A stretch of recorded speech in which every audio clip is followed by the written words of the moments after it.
السلام عليكم ورحمة الله وبركاته، وأهلا بيكم في حاجة على قناة الكورة الحلوة. كان النهارده على ماتش أهلي البنك الأهلي بجولة 15 من دوري عام ممتاز. الحقيقة كان ماتش مهم جدا للفرقتين.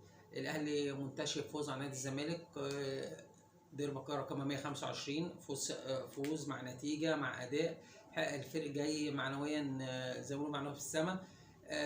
فريق عايز يحافظ على صدارته، عنده 34 بونت. عايز يبني على الفوز على نادي الزمالك ويستمر في الصدارة ويوسع الفرق. ناحية فريق البنك الأهلي، الفريق بيعاني من مشاكل غريبة السنة دي. الفريق عنده كل الإمكانيات الموفرة، إمكانيات مادية، لعيبة كويسة جدا جدا، نتائج سيئة جدا. الفريق عنده 12 بونت. ابتدى بالكابتن خالد جلال، غير بالكابتن محمد طلوان، دلوقتي كابتن إمام عبد العزيز كمدير فني مؤقت. لغز الفريق عنده كل شيء، لكن نتائجه سيئة جدا. عنده 12 بونت في 14 أسبوع. الحقيقة الماتش ده كان مهم للفرقتين. الاهلي عايز يحافظ على الصداره ويوسع الفرق، والناحيه الثانيه فريق البنك الاهلي عايز، يعني زي ما بيقولوا، يطلع عنق الزجاج، حتى نقطه من الاهلي يبني عليها. الحقيقه المباراه يعني اشتعلت قبل ما تبتدي، لان النتائج اللي قبل المباراه كانت فارقه. النادي الزمالك خسر من المحله 2-1، بعد عن المنافسه لحد ما. فريق فيوتشر اتعادل مع المصري. فالماتش بقى ليه ضغط اكتر على النادي الاهلي. انا 6 فرق 6 عن فيوتشر، فرق 11 على الزمالك. فحقيقه ده خلى زاد الشعار. الحقيقه الاهلي ابتدى النهارده المباراه نفس طريقه ماتش الزمالك، 4-3-3. استغنى عن صانع الالعاب اللي هو محمد مجدي قفشه. راجل لعب 4-3-3، كان عنده تعديلات بالجمله. هنتكلم عن كولر في الاخر، ان الراجل ده بيفكر ازاي. الراجل عدل مدي راحه لعلي معلول ومحمد هاني، الطرفين عملوا مجهود كبير الفتره اللي فاتت.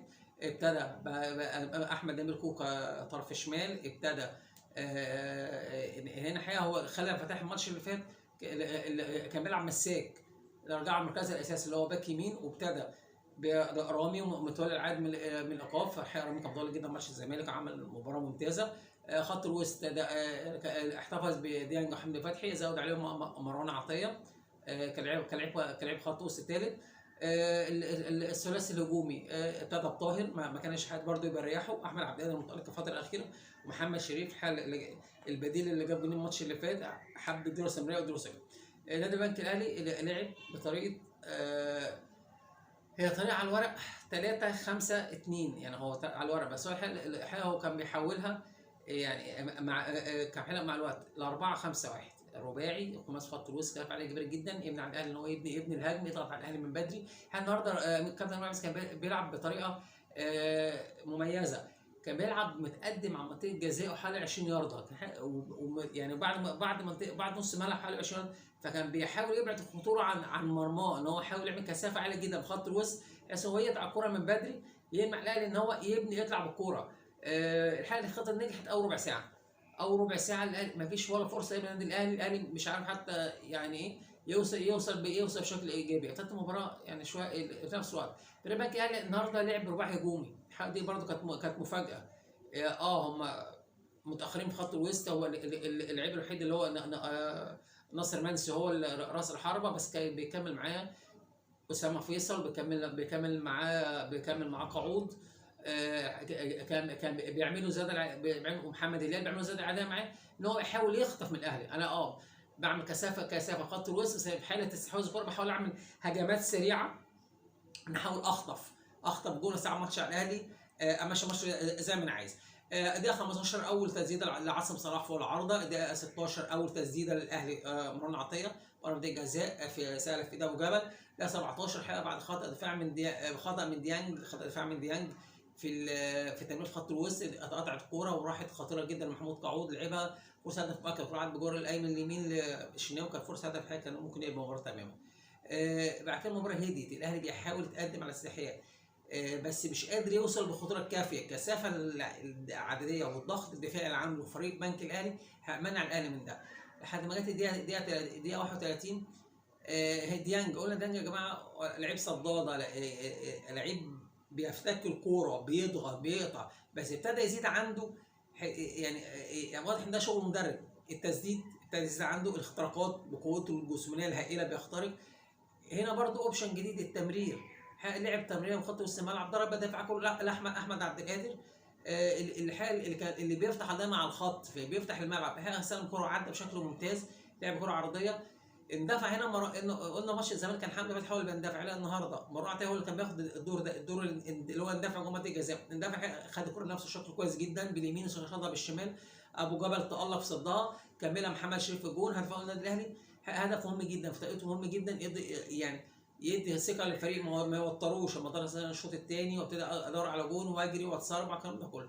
هدف هدف ممتاز، في شغل، في جمله بتتنفذ، واضح ان في شغل، في مدرب شغال، دماغه شغاله، الراجل ضرب خط معانا. باقي الشوط ما كانش في حاجه، انتهى الشوط بيتقدم على 1-0. حتى توقعت الشوط الثاني اللي هيبقى اقوى، توقعت البنك الاهلي هياخد مبادره هجوميه ويبتدي يندفع. الحقيقه كولر فاجئنا بتغيير، خرج احمد نبيل كوكا بداع الاصابه، بس هو ما عندوش حد شمال بره، يعني ما عندوش حد بيلعب رجل الشمال، ونزل مكانه محمد فخري، فلعب محمد فخري باك يمين، وخلع فتاح الجوكر الجديد لعبه باك شمال برضو. احنا الراجل عارفينه هو جاي باك يمين اساسا، ولعبه مساك ماتش الزمالك ماتش قمه، والراجل كمان بيثق فيه لدرجه ان هو لعبه طرف شمال، برضو حاجه مش سهله، مش على عدل جسمه.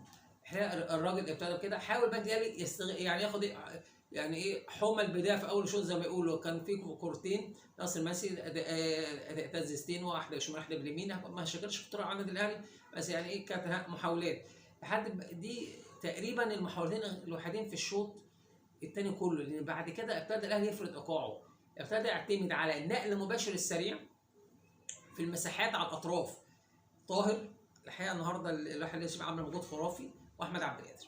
طاهر ناحيه اليمين كان بيعمل مجهود دفاعي وبيساند، بيساند في الدفاع وبيكمل في الهجوم. الناحيه الثانيه عبد القادر الحقيقه واضح ان هو فايق، ده برضه بيدافع بشكل كويس وبيهاجم، لعيب مهاري جدا في 1-على-1. ابتدى تمرير بينيه من عبد القادر محمد شريف، الحقيقه كره حريه حطه في وش الجون، الحقيقه سددها بهدوء، يعني كان عايزه قوه شويه، وسددها في ايد ابو جبل، كانت عايزه تبقى اقوى شويه. ده في الدقيقه 59 ودقيقه 60. الدقيقه 61 دخل كولر تاني، عمل تغيير، نزل محمد مجدي قفشه وعمرو السوليه، وخرج حمدي فتحي ومروان عطيه، وقلب طريقه اللعب 4-2-3-1. خلاص بقى عندي صانع العاب يديني استحواذ على وسط الملعب، بقى في مساحات، الراجل يدي بينيات، يكمل في الهجمه، بقى في مساحات، خلاص الباك اللي ابتدى يندفع، مفيش خطوره، بس ابتدى المساحات تبان في خط وسط دفاعه. ما بعد ذلك هو كله فرص للاهلي. عندنا في الدقيقه عندنا في الدقيقه 62 اختراق من احمد عبد القادر، عدى بشكل كويس جدا وقطم ولعب كره ارتو عاليه شويه، قوه، حذفها قوه زياده، الكره دي لو حط فيها دقه اكتر من قوه كانت هتروح هدف اعلى المرمى.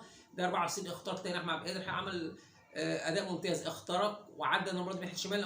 احمد عبد القادر يا جماعه مثل هو بيلعب 1-على-1، ما تعرفش هو بيعدي ازاي، ساعات بيقطم ويشوط، ساعات بيطلع من بره ويضم تاني، برضه دخل بشكل كويس جدا، وكوره صعبه جدا انقذها ابو جبل، هدف مؤكد دقيقه 64. بعد كده عندنا في الدقيقه عندنا تسديد الطرف في الدقيقه 70، تسديد قوي جدا، عدت الايمن يمين، كانت فرصه خطر. بعد كده الكابتن امير عبد السكر دخل عمل تغيير ثلاثي، غير ثلاثي هجوم تقريبا. الراجل نزل بامبو، نزل باسيوني، ونزل بن عيفه اللاعب التونسي، خلاص الراجل خد الريسك، بيلعب كل في كل. ده 73 تسديده القفشه، هاف فولي، حاجه جميله جدا، الكره ابتدت من دفاع، خدها على الطاير، انقذها وجابت ببراعه، كره صعبه، الكره على الارض وعامله بند، انقذها كره جميله جدا. عندنا دقيقه 75 تسديده القفشه، زي ما قلنا كله راح في سكه الاهلي. دقيقه 75 الراجل عمل تغيير ثاني، نزل بيرسي تاو. الحقيقه بيرسي تاو لعيب مميز جدا، بس حظه وحش جدا، يعني اصاباته كتير. لا وخرج عبد القادر، ودى طاهر طرف شمال، وجاب بيرسي طرف يمين، طبعا شغل لعيبه شغل يخش جوه. لعيب مهاري وعنده كل الامكانيات يخلي لعيب كويس جدا، بس حظه في الاصابات، يعني بيتصاب، بيلعب ويتصاب ويغيب، بيلعب يتصاب، فرجليه مش في الملعب زي ما بيقولوا، مع انه لعيب عنده امكانيات كبيره جدا. الحقيقه الاهلي استمر، محاولات من الاهلي، ما كانش فيه فرص كتيره، مقابل بقول ايه يعني في رغبه من البنك ان هو يهاجم، بس مش عارف، يعني عايز يهاجم وعايز اسرع الايقاع وعايز اوصل جون، بس مفيش ولا كره خطر. النادي الاهلي الحقيقه كان متولي النهارده رباعه فاقين جدا جدا جدا، مع خلف فتاح، حتى محمد فخر نزل اعترف اول مره لعبها في حياته، هو لعيب ارتكاز، صانع العاب، ادى بشكل كويس، بدعم من خط الوسط.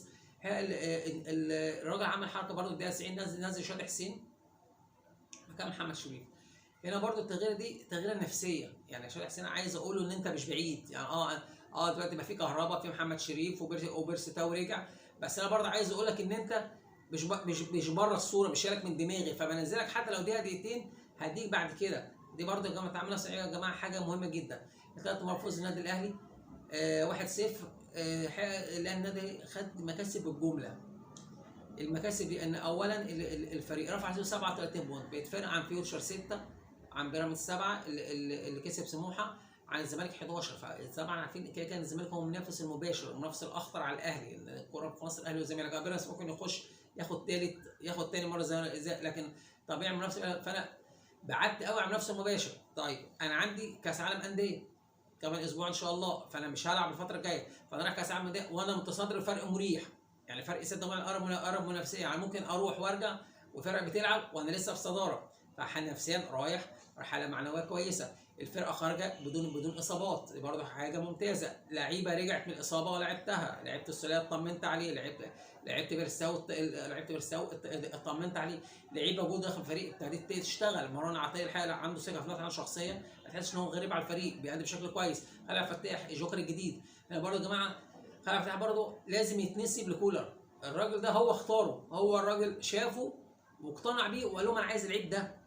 فبرضه يا جماعه دي رؤيه مدرب، ان شاف حاجه في اللعيب. هو بيلعب في سموحه، يعني مع احترامي سموحه فريق كويس كل حاجه، بس يعني باك يمين من سموحه مش بالسهل ان انت تجيب يلعب في الاهلي مره واحده.